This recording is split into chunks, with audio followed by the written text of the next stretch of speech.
Tšauki! Minu nimi on Aap Petrov ning täna ma olen siin, et tutvustada teile enesekaitset. Te kõik teate ju nalja Jukust ning kuidas ta läks poksilaagrisse ning pärast seda saatis emale koju kirja, kus oli sees hambahari ning veel mõttetud asjad, mille ta pidi tagasi saatma ehk tema hambad. Minugi juhtus ka sarnane asi, kui ma olin laagris. Mul kukkusid välja esimesed hambad, kuna ma olin üpris väike. Ning ema postitas pildi Facebooki ning mõned vanemad said üpris vihaseks. Arvasid, et mul päriselt löödi hambad välja, kuid tegelikult nad lihtsalt kukkusid vanuse pärast. Seega mina oleks võinud ka tegelikult sellise nalja teha, kus ma saatsin oma hambaharja ja mõned hambad tagasi koju.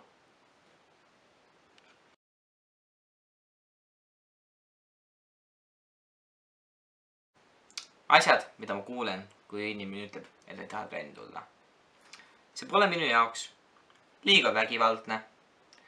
See on keeruline ning ma ei taha haiget saada.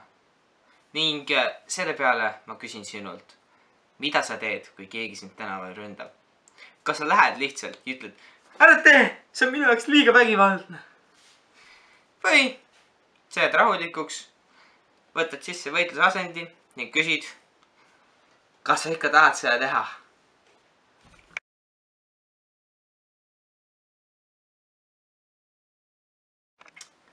Lisaks sellele on enesekaitse õppimine või ükskõik millise võitluskunsti õppimine väga kasulik, kuna see annab sulle hea platvormi, kust alustada ning harrastama teisi sporte, ükskõik milliseid.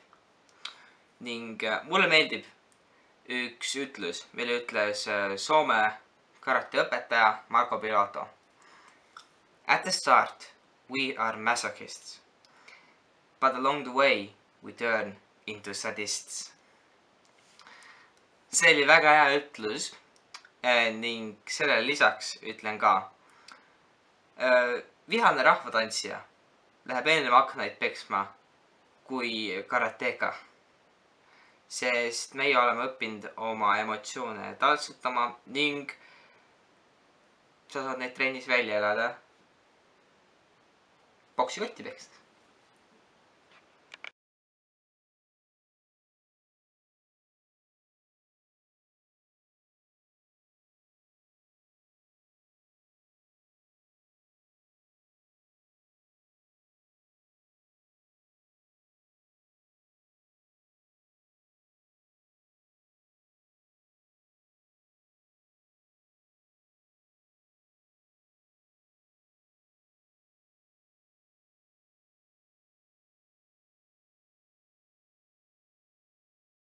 Nüüd oleme siis jõudnud meie video praktilise osani, kus me õpetan teid lööma käe ja jalaga. Samuti põiklema lihtsamaid lööke. Alustuseks õpime selgeks võitlusasendi. Hoiad jalad õlgad laiselt, astud ühe jalaga ette ning kannad maast lahti, sest see annab rohkem liikumist. Võitlusasend, kuidas käed hoida. Üks käsi lõua juures, teine enda ees, silmade kõrguselt. Nüüd, esimene löök, otsekäe löök. Sa võtad, pikendad oma käe niimoodi, et sa lööksid kahe esimese nukiga ning et ranne oleks sirgelt. Samuti liigutad oma keha kaasa, et oleks rohkem jõudu. Välja näeb see siis niimoodi. Nüüd, tagumise käega löök. Samuti pikendad kätt kahe esimese nukiga ning ranne peab sirge olema. Liigutad kaasa oma keha ja puusa, et oleks tugevam löök. Niimoodi näeb see siis välja. Nüüd siis kaks kätt korraga, ehk siis kombo esimene. 1, 2. Päris kius on see välja nüüd selline. Nüüd võtame kõige lihtsama jalalöögi. Otselöök. Jalad jälle võitlusasendis. Kannad maast lahti. Jala, põlve, tõstad nii kõrgele, kui sa tahad lüüa. Minu puhul siis praegu kõhtu. Pikendad jala lahti ning lööd kas täistallaga või pöiaga.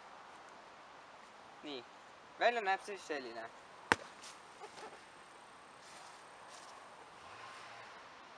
võtame siis viimase hea löögi, mis on külje pealt löök. Võidlusasend. Nüüd keerad eesoleva jala 90 kraadi. Tõstad põlve ning pöörad puusa peale. Ning sealt edasi pekendad jalga. Välja näeb see siis selline.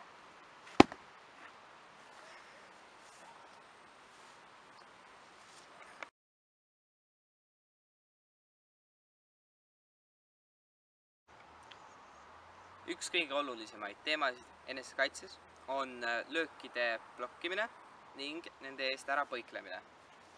Ehk siis, vastane lööb esimese käega. Sina võtad enda käe ning suunad selle löögi endast eemale vastasele sissepoole, kus on tema tugevam käsi. Sest sealt ta ei saa rünnakut jätkata või on see tema jaoks raske. Niimoodi näeb välja siis kiiremalt. Ning siit sa saad ise vastu rünnata.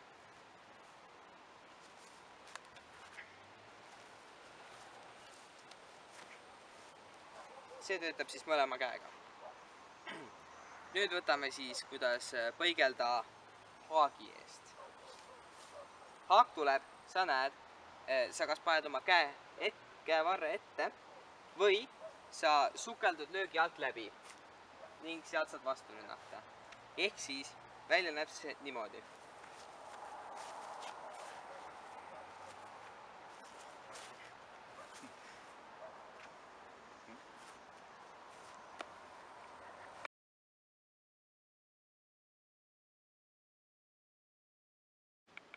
tänud, et vaatasite ja nägemiseni!